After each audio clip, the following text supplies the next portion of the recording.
오늘도 우리 주님의 크신 은혜와 평강이 함께 예배하는 우리 모든 성도들에게 넘치기를 소망합니다.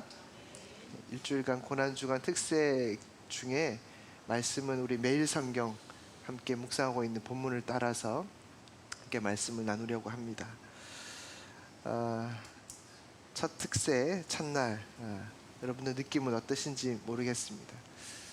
아침에 아이들도 반응을 하나 봐요. 그래서 일어나서 이렇게 함께 온 우리 아이들도 있는데요. 여러분들은 어떤 생각으로 이곳에 오셨습니까? 그리고 지금 함께 예배하고 있으면서도 여러분들은 어떤 생각을 하고 계십니까? 같은 곳에 있어도 사람들마다 생각하는 것들이 다 다르죠. 이곳에 앉아 있어도 말씀에 집중하는 사람이 있고 찬양의 은혜 받는 사람이 있고 또 내 마음에 매몰되어서 내 마음을 깊이 묵상하는 사람들도 있습니다. 같은 곳에 있지만 다른 생각을 하는 것, 동상이몽이라고 하죠. 같은 잠자리에서 다른 꿈을 꾼다는 뜻입니다. 처지가 다 같아도 그것을 생각하는 것들이 다 다르다. 겉으로는 함께하면서 속으로는 다른 생각을 하는 것, 이것을 이제 동상이몽이라 합니다. 저는 오늘 본문을 보면서 본문에 나타난 주인공들을 보면서 참 동상이몽의 모습이구나 하는 것을 보게 되었습니다. 오늘 본문에 나타난 주인공들이 누구입니까? 예수님과 꼭 집어서 말하고 있는데 베드로와 야고보와 요한입니다. 예수님과 베드로와 야고보와 요한, 물론 제자들도 있다고 했습니다만 이 장면의 스토리, 이 내용은 이 네 사람이 이 흐름을 다 끌고 가고 있습니다. 예수님께서 제자들과 가신 곳이 어디죠? 겟세마네입니다. 겟세마네는 올리브 기름 짜는 곳이에요. 아주 그 사람들에게는 익숙한 곳, 온 사방을 둘러보면 보이는 곳이 올리브였기 때문에 그 올리브 나무에 열린 그 열매들을 가지고 기름 짜는 곳이 겟세마네였습니다. 유대인들이 모여서 기름을 짜는 곳, 그들에게는 아주 익숙한 곳입니다. 예수님과 제자들이 오르신 그 겟세마네는 그들의 아지터와 같은 곳. 아지터가 뭐 하는 곳입니까? 아지터 가다가도 심심하면 가고 할 일 없으면 가고 야 우리 거기 가서 차 한잔 할까? 또 가고 그냥 어떤 삶의 시공간을 함께하는 누군가와 추억을 나누는 곳, 편안한 곳, 안락한 곳, 이거 아지터입니다. 겟세마네가 예수님의 제자들에게 그리고 함께하는 이 베드로와 야고보와 요한에게는 아지터와 같은 곳입니다. 예수님도 이곳 겟세마네를 아주 익숙하게 가셨습니다. 병행구절인 누가복음 22장 39절에는 예수님의 이 감난산 이 겟세마네 가신 것을 뭐라고 표현하고 있냐면 예수께서 나가사 습관을 따라 감난산에 가시매 이렇게 되어 있습니다. 예수님께서 습관을 따라 감람산에 가셨고 제자들도 따라갔더라. 이 감람산은 이 겟세마네가 감난산 서쪽 기슭에 있는 곳이, 그러니까 감람산 안에 있는 곳이 겟세마네예요. 예수님께서 습관을 따라 가신 곳이 이 겟세마네였고 제자들도 예수님을 따라 그곳에 익숙하게 갔던 곳입니다. 아주 자연스럽고 익숙한 습관처럼 갔던 그곳에 예수님께서는 제자들을 다시 데리고 가셨고 또 그곳에 제자들에게 여기 앉아 있으라 하고는 어떻게 했죠? 베드로와 야고보 안드를 데리고 기도하러 가셨습니다. 그때 이 기도하러 데리고 간 사람이 베드로와 야고보와 요한인데 이들도 예수님을 따라 아주 익숙하게 자주 왔던 곳입니다. 요한복음 18장 2절에도 이렇게 되어 있습니다. 그곳은 가끔 예수께서 제자들과 모이는 곳이므로.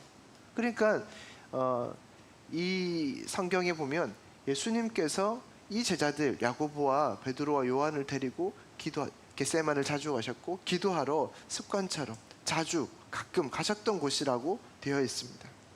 여러분, 이곳이 익숙하시죠? 이제는 여러분들이 함께 예배하고 교제하고 또 은혜를 받는 이곳이 익숙합니다. 누군가에게는 익숙한 곳이지만 누군가에게는 이 자리가 처음 들어올 때는 얼마나 어색한 자리인지 모릅니다. 그러니까 사람들은 자기의 어떤 리듬들이 익숙한 곳에 갈 때 편안함과 안락함들, 안정감들을 느낀단 말이에요. 예수님께서 제자들과 함께 습관을 따라 안락하고 편안하고 안정감 있는 그곳으로 가셨습니다. 근데 보십시오. 아주 익숙한 곳에 누구랑 같이 갔다고요? 제자들을 부르셨습니다. 제자들과 함께 갔습니다. 제자들은 누구입니까? 누구를 성경에는 제자라고 합니까? 성경에서 말하는 제자들은 예수님과 함께 먹고 마시고 자고, 예수님의 12제자의 삶은 함께 하는 것이었어요. 그런데 가장 가까이에서 가장 익숙한 곳, 예수님과 함께 있었던 그곳으로 가는데 예수님과의 생각, 방향, 무게감이 완전히 달랐습니다. 제자들은 늘 예수님과 함께 했던 사람입니다. 그리고 예수님과 함께 하면서 그 겟세마네에 녹아있는 그 모습들, 저 돌을 봐라. 저 돌. 겟세마네에서 예수님과 공기놀이했던 그 돌. 누군가를 데리고 겟세마네 가서 얘기할까요? 나 저 예수님하고 공기놀이를 했다. 저 돌이 바로 그 돌이었다고 막 얘기했지 않았겠어요? 그런 추억이 남아 있었던 곳, 한 공간에서 함께하면서 친밀함이 생겼고, 그곳에서 그들은 그분의 성품과 그분의 생각을 배우며 알아가게 되고 말투나 행동도 닮아가게 됩니다. 가장 예수님과 가까이서 함께했던 베드로와 야고보와 요한, 그런데 그들은 예수님과 같은 생각을 하지 못했어요. 그들은 예수님의 마음을 알지 못했습니다. 여러분, 예수님 만나려고 사람들이 얼마나 줄을 섰습니까? 복음서를 보십시오.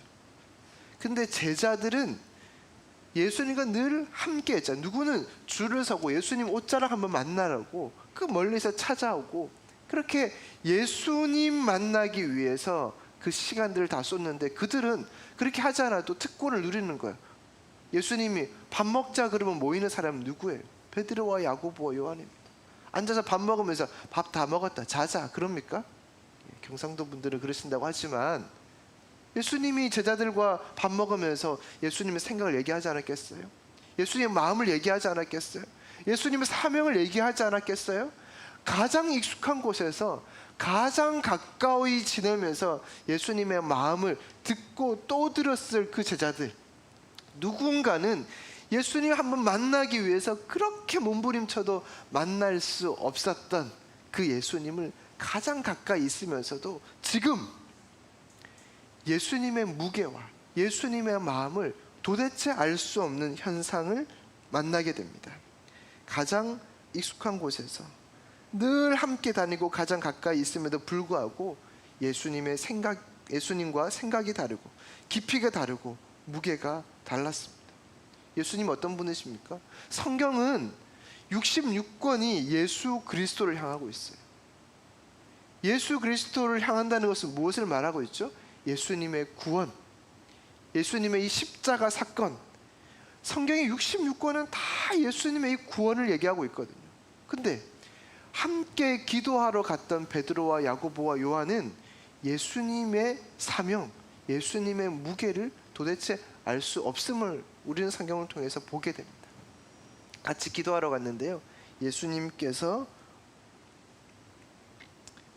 기도하러 가는 이 예수님의 무게, 36절에 이렇게 되어 있죠. 모든 것이 가능하오니 이 잔을 내게서 옮기시옵소서. 할 수만 있다면 이거 안 하고 싶다는 것. 성경은 예수님의 십자가를 향하고 있지만 나는 할 수만 있다면 이 십자가 안 지고 싶다는 거예요. 그래서 이 잔을 옮겨달라고 기도합니다. 그리고 예수님의 기도는 아주 간절함이 녹아 있습니다. 누가복음 22장에 예수님의 기도는 땀이 핏방울이 되는 간절함이 있었습니다. 예수님의 간절함. 그런데 제자들은 어떻게 했죠? 37절, 40절, 41절 제자들은 자고 있었어요. 자고. 지금 여러분들도 여기 앉아 있지만 다른 생각하고 있을 수 있다니까요. 예수님과 함께하고 있는 제자들이 다른 생각하고 있었다니까요. 예수님께서는 온 인류의 구원을 위해서 할 수만 있다면 이거 피하고 싶다고 십자가의 무게를 가지고 몸부림치고 있는데 제자들은 자고 있었다니까요. 제자들이 예수님의 마음을 누구보다도 잘 알았음에도 불구하고 그들은 무엇을 위해 기도해야 하는지, 그들은 왜 그곳에 있어야 하는지를 알지 못하고 있습니다. 같은 곳에 있으면서도 다른 생각하는 거예요. 이걸 뭐라고요? 동상이몽이라. 예수님은 우리의 구원을 위해 십자가의 죽음을 향해 가고 있는데 제자들은 구원과 십자가와 무관한 시간을 보내고 있다는 겁니다. 이 말씀을 보면서 우리를 돌아봅니다. 우리는 누구입니까? 우리는 예수님을 따르는 무리입니까? 제자입니까? 예수님과 무관한 사람들입니까? 적어도 이 아침에 은혜의 자리, 말씀 앞에 나왔다라는 것은 자청하시지 않습니까? 나는 그래도 예수님을 따르는 사람들이다. 나는 제자이고파 라고 말씀하시는 분들입니다. 그런데 우리는 예수님을 따른다고 하지만 혹 우리의 생각은, 우리의 행동은 예수 그리스도에 가신 그 걸음과 그 사명과 다른 행동이지 않습니까? 혹 이 자리에 계시지만 습관처럼 그냥 교회에서 한다 하니 특세니 왔는데 앉아서는 내 아들, 내 딸, 내 사업, 내 아픔, 내 고통에 집중하고 있지 않습니까?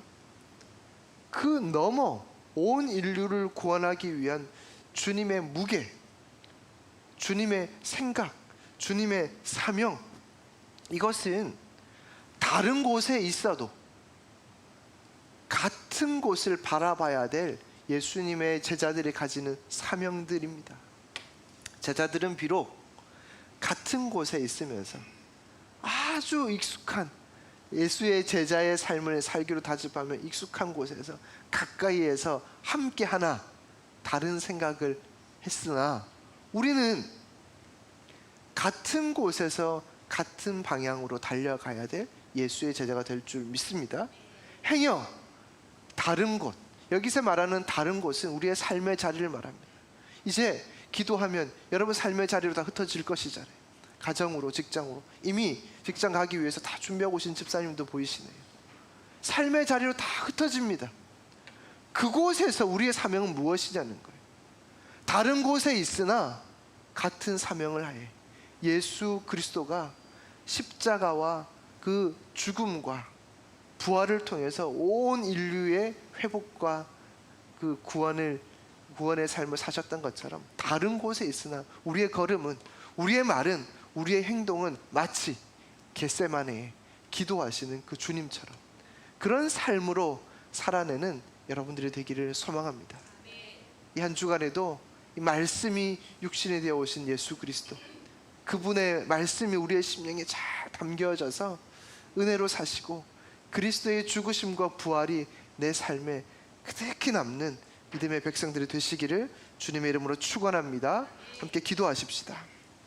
주신 말씀으로 먼저 함께 기도할 때 주님, 우리는 다른 곳에 있어도 같은 곳을 바라보는 예수 그리스도와 같은 곳을 바라보는 사명자의 삶을 살게 해 주시옵소서. 오늘 내 삶이 어디에 있든지 그리스도로 충만하게 하여 주시고 내 삶을 통해 십자가, 그 구원, 마치 그것이 무겁고 정말 이 자를 옮겨달라고 하는 그런 마음들이 우리 가운데 있다 할지라도 그것을 지고 갈 수 있는 힘과 능력도 허락해 주옵소서. 우리 함께 주님 이름 부르고 기도하겠습니다.